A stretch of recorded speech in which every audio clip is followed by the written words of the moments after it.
Hello and welcome to another TLDR EU video. After a spate of terrorist attacks on the French mainland in recent weeks, French President Emmanuel Macron has upped his rhetoric against what he calls radical Islamic separatism. This has in turn provoked backlash from parts of the international Muslim community, most notably Turkey and Pakistan, who've accused him of Islamophobia.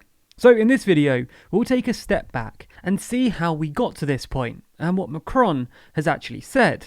Before we start, a really quick shout out to the Daily Briefing. For those of you who don't know, every day we release a summary of the day's news, allowing you to catch up in just a few minutes. You can watch it over on the TLDR Daily YouTube channel. You can listen through your favourite podcast app, or you can read it in our newsletter. Links to all three options can be found in the description. Also, to celebrate our 100th episode, we're doing a live stream where I do a quick-fire rundown of the year's 100 weirdest, funniest, and craziest news stories. There's a link to the event down below, so head over there and click the button to be notified when the event goes live. Since 2015, France has suffered from 250 fatalities from terror attacks, more than any other Western nation. The deadliest of these occurring at the Bataclan concert hall, where 130 people lost their lives. Recent attacks, including the beheading of teacher Samuel Paty for showing his students cartoons of Muhammad, and the beginning of the Charlie Hebdo trial in September, have brought this issue straight back to the fore. Then, in mid-October, French police also carried out dozens of raids known to police for showing signals of potential radicalisation, like sharing Islamic material on social networks. In an attempt to counter what he termed racial Islamic separatism in France, at the beginning of October, Macron announced a major crackdown, including plans to impose strict controls on religious and cultural associations, as well as a ban on homeschooling. The draft law, which is expected to be finalised by the end of the year, builds upon legislation from 1905, which enforced the secular nature of the French state. While Macron criticised Islamism, it's worth noting that he also admitted that the ghettoisation of French suburbs had also played its part, leaving poverty vacuums for radical Islamic separatists. In an interview with Al Jazeera, Macron also made clear that his plans weren't motivated by a dislike of Islam or Muslims, but rather political equality. He's got two arguments for this. Firstly, France as a secular country should protect the freedom to believe or not believe, the implication being that radical Islam isn't compatible with this freedom. And secondly, that French society needs to be able to live with all the religions that express itself there, the implication being that there can't be, quote, ghettos run by Islamic separatists. Obviously, we're not evaluating his arguments here, just trying to understand what he's saying.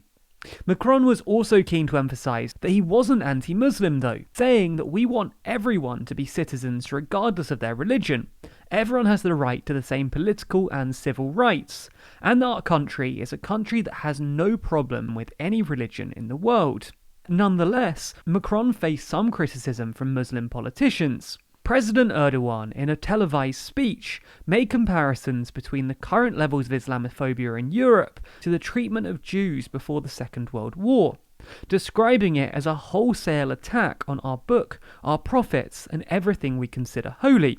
Erdogan then proceeded to endorse an unofficial boycott on French products throughout the country, calling on people to not pay attention to French-labelled goods, do not buy them. Writing a column in Euronews, Pakistan's Minister of State for Overseas Pakistanis made a similar comparison to the Holocaust, saying that with cartoons of the Prophet Muhammad, we are generally not talking about stick figures or illustrious watercolours. These representations are not satire, art, or freedom of speech. They are glaringly similar in their dehumanisation to the blood libel that's been used by anti-Semites for centuries. Leaving the controversial anti-Semitism analogies to the side for the moment, he did also imply that the French state wasn't applying laws fairly. His argument seems to be that while Macron might talk about political and religious equality, he's really targeting Muslims, presumably for political reasons. This is obviously possible, and Macron is likely conscious of the politics of all this, but at least according to his speeches, this doesn't seem to be his intention. However, it wasn't just Muslim political figures making these claims. Some in the Western media, especially Americans, accused Macron of stoking tensions. The Financial Times ran a piece titled "Macron's War on Islamic Separatism Only Divides France Further," which it later retracted. Politico ran an op-ed titled "The Dangerous French Religion of Secularism," which it also retracted.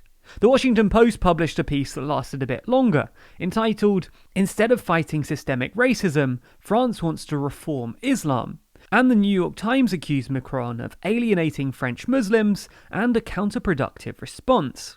There are basically two accusations here: that France provoked the attack with its religion of secularism, and that Macron's response was ineffective and motivated by political reasons.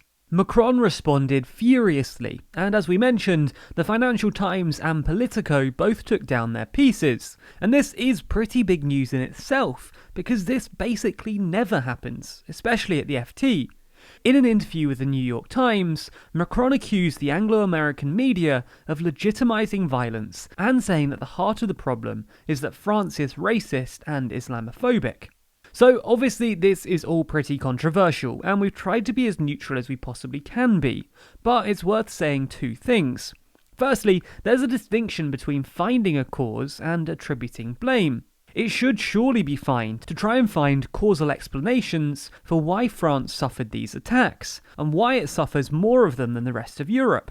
And that's what Macron was doing when he admitted that ghettos played a part in all of this. But saying that X is the cause of Y isn't the same as blaming X for Y. For example, if I get mugged in a park, I, in some sense, caused that by choosing to be in the park, but I clearly shouldn't blame myself for it. I blame the mugger, the person who caused it to happen. The point is that we can have a good faith academic discussion about why France suffered these attacks and what an effective response would be, without everyone getting stressed out about who's to blame or whose fault it is. Now obviously, most of these articles don't make that distinction clear. They're journalists, not philosophers at the end of the day, but it is worth keeping in mind this sort of thing.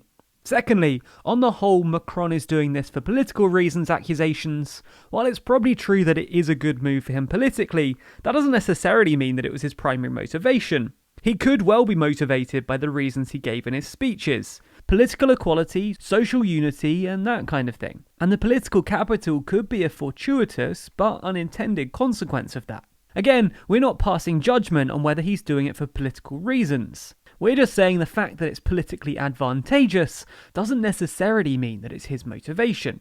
So, what do you think about all this? Is Macron just appealing to his domestic audience? And did Erdogan's comments go too far?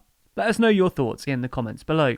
Be sure to subscribe to the channel and hit the bell icon to be notified every time we release a video. Special thanks to our Patreon backers who make videos like this one possible. And if you want to see your name at the end of videos, then you too can back us on Patreon. The link to that's in the description.